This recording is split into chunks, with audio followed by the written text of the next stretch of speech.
I titled this, "Which ham radio should I buy?" Now this is going to be geared a lot to somebody that's new, but I'm still going to cover some of the things to consider is to determine what radio to buy. There's a lot of possibilities, and there's a lot of things I'm sure I can't cover tonight, but let's go ahead and go to slide 2. We'll talk about the entry-level handheld radios, or HTs. That HT comes from Motorola's designation years ago for handy-talkie.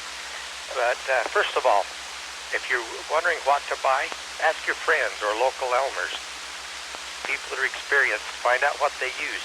You might be able to buy a used one from someone in the area.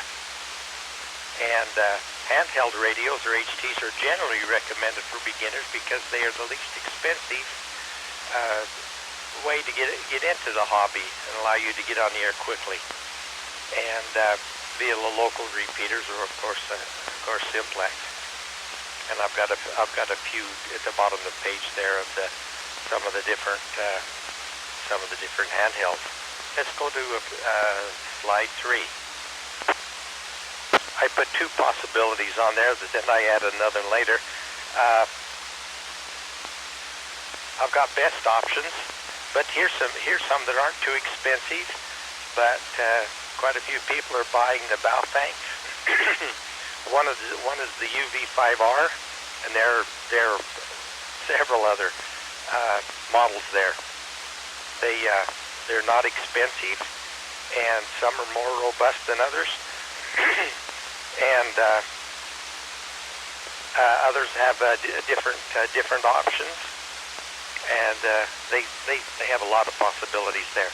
Then there's the FT-60. Some feel it's more durable and easy to use, and should last for many years. Let's go to slide 4. Okay, we'll talk a little more about the BaoFeng radios. The radio is very inexpensive, making it a low-risk entry point to see if you enjoy the hobby. It is a dual-band radio for 2 meters and 70 centimeters and can monitor two frequencies simultaneously, or what they call dual watch. And the cons, it can be challenging to program manually, and some experienced hands find the build quality lower compared to premium brands. I didn't finish my sentence there. However, the newer radios have seen to be much better.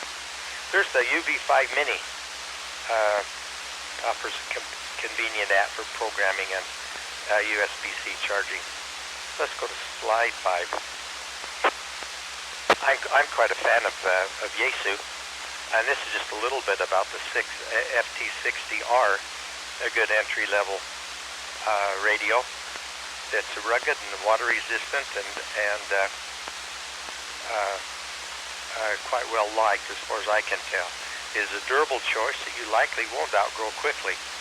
It has a similar user interface and works well with programming software for easy setup.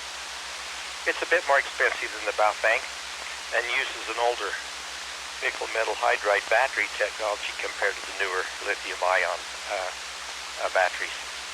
Let's go to slide 6. I added the FT-60R. This handheld offers a good entry point into digital modes, like Yaesu C4FM Fusion, in addition to the analog FM. The automatic mode selection function automatically switches between digital and analog signals. Handy feature for beginners. It's just a single VFO, or a variable frequency oscillator, meaning you can only listen to one frequency at a time, unlike the dual watch radios. Of course, the dual watch radios are more expensive. Let's go to slide 7. Let's talk a little bit about mobile and base radios for VHF and UHF. The most popular VHF and UHF radios for FM voice and data are dual band, meaning that they can transmit on both the 2 meter and the 70 centimeter bands. Higher end units allow you to monitor several bands at once and listen to one band transmitting on the other. And being able to monitor two bands at one time, especially for an exercise or an emergency, it comes in very handy. Let's go to slide 8. Let's talk a little bit about the output, the power output of the radio, which can really make a difference. The handhelds with the rubber duckies and lower power, they just don't reach as far. So I just want to mention here that the transmitter output power is crucial to successful communication because along with antenna choice, it affects communications range. Check with the other local hams about the power levels required to hit the popular repeaters and for effective simplex contacts. Think about the local terrain, whether if it's flat, open, and open areas will require less power. A handheld radio should be capable of 3 to 5 watts of output for consistent coverage. Mobile radios, 10 to 50 watts or even more, have far better coverage, but require more current, such as a car battery or power supply. Most radios have variable power settings to conserve power and battery capacity. Let's go to slide 9. Let's talk about antennas for just a little bit. For handheld antennas, the rubber ducky is the most common. But there are several other brands that have much higher gain for rubber duckies. I didn't put any of the names here, but there are some good ones there. And if you go mobile with a handheld, consider using the magnet mount antenna, and then use an adapter to antenna to connect to the antenna cable, which is probably an RG58 in most cases. But the antenna is going to make a lot of difference. So if you've only got a handheld, use an outside antenna on your car. Let's go to slide 10.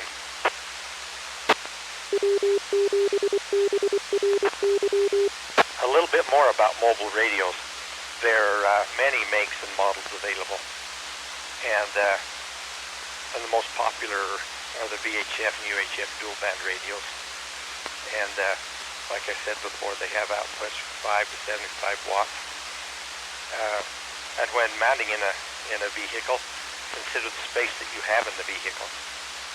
The radio in the picture has the control head separate from the main body of the radio, so you don't have to take up so much space. In my pickup, I've got a little small Chinese radio that fit right into a little cubby hole. And it doesn't have separate control head, but it worked really well in that small area. And then you have to decide where to mount the antenna. There's a lot of considerations there, but it's good to get an antenna up and away from the body of the vehicle. And if you have some questions, talk to an Elmer, somebody that has done this and somebody that can maybe help decide what to do with that antenna. Let's go to slide 11.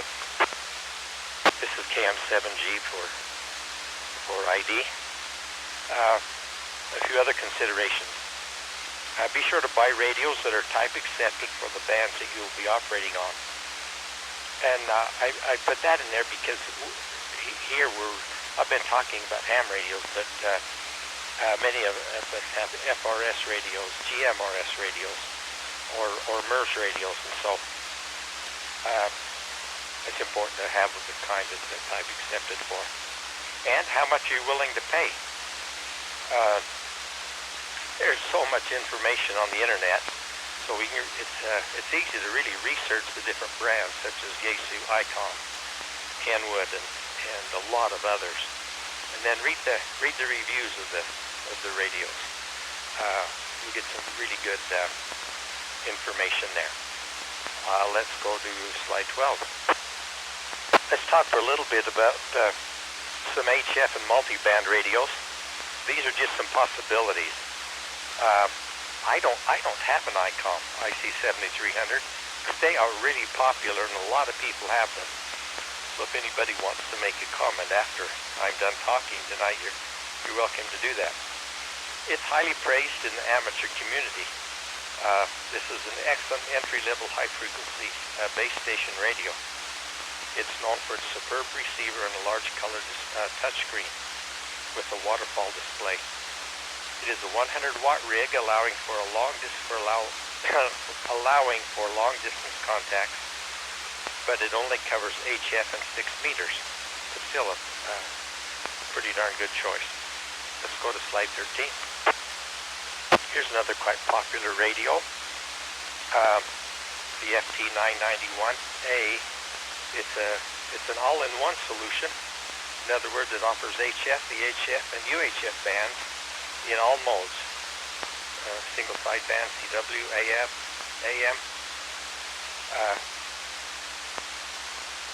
AM, FM, and digital modes. It's a good choice if you want a single rig that can do everything right from the start. Okay, let's go to slide 14. This is the Yaesu FT-60R. It's a more compact 100-watt HF transceiver that is popular for both mobile and portable use, especially if you plan to operate away from home. It is often recommended as a great value first HF radio, and some people like to take this one out when they're doing their activities or radio activities away from home. Let's go to slide 15. A few more things to think about. Licensing. In the U.S., a technician class license is required for most beginner operations on VHF and UHF, while an upgrade to general is needed for full HF privileges. Antenna. No matter how good your radio is, a proper external antenna is crucial for good performance, especially for long-distance communication. There are so many different antennas out there, and a lot of companies to buy them from, which we'll get to in a bit. Let's go to the next slide. Okay, on slide 16, excuse me, if you want to program different frequencies and put these frequencies in memory, you have to do some programming. But first of all, on local activity, check what modes, analog FM, DMR, D, star, fusion, etc., and frequencies are active in your local area by contacting a local ham radio club or friend or somebody in ham radio. This can inform your purchasing decision. Now, while some radios can be programmed manually, many operators find using a programming cable and software like Chirp, or I've used RT systems to program radios, which I really like, and it just helps, makes it easier for adding local repeater frequencies and simplex frequencies and so forth. Let's go to slide 17. There are more companies than this that sell ham radios that in general, they are really good to help someone make a decision and getting them information. And of course, just a search on the internet, you can find a lot out. But I think over the years, I think I've dealt with all three of these others: Gigaparts, Ham Radio Outlet, DX Engineering, and just doing a search. Good, you can find out a lot. Let's go to slide 18. Okay, that's all I have tonight. I'm sure there's a lot of things I didn't cover. There's a lot of things to consider when buying a radio. But do you have any questions or any suggestions you might have for somebody buying a radio? KB7ITU. KB7ITU. Go ahead, Steve. Just touching on the handheld, on the Yaesu FT-60, that radio's been around forever and ever. So anything that stays on the market that long, you can just about go to bet, and it's a good radio. And the reason I like the FT-60 is the front end is far superior in high RF environments for a lot of the different radios that I've tried. Okay, so in other words, when I take it up on Relay Ridge, I can actually still use the radio when some of the other radios, they're useless because of the high RF up there.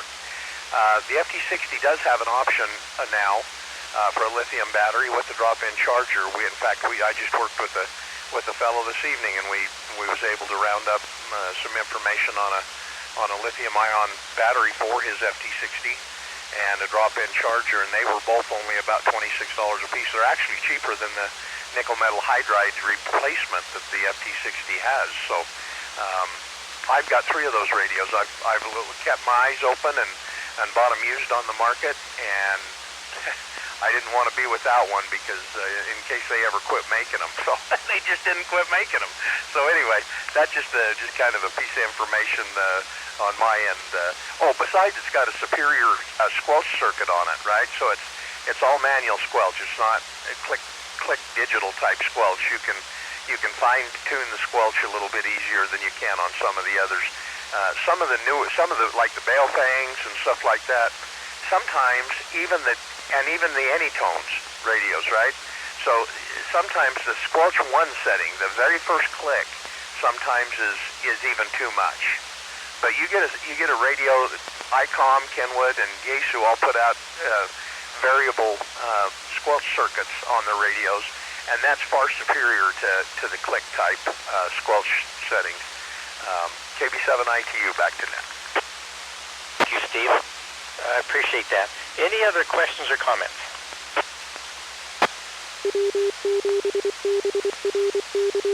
Okay, one last call for any questions or comments. Very good. Thank you for being here tonight. This is KM7G. We'll turn it back to Holly, KF7BRO.